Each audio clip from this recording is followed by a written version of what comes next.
They would say things like, oh, it means you're special, or oh, it means that you're really clever.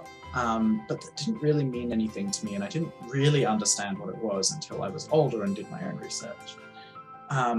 So it's really important that you say, well, it means you're going to struggle in social situations a little bit. It means it might be a bit harder for you to make friends.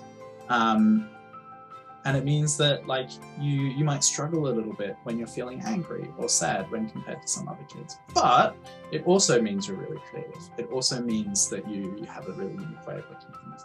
And that's just really helpful for the young person to be like, oh, okay, so there are some things I can expect to struggle with. I might struggle a bit when things get noisy or when things are really bright. And I know to look out for those things. And I know that I can tell my teacher about those things because they're there for me. That's amazing. Like, how handy would that have been? So yeah, as a teacher, I think, okay, so thinking back to the little guy who loved cups of tea, it's like at no point in the year did we talk as a class about that little guy's diagnosis. I hadn't cleared that with mum. And back then I didn't even have the skills.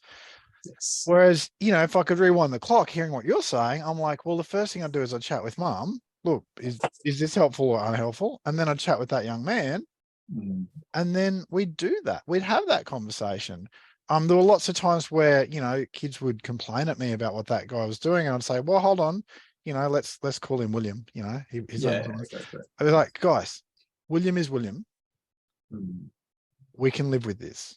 Like, let's not make this a big deal. Go back and do your work. Okay. And like, there's like, it communicated acceptance, but it didn't communicate the why that would have been helpful.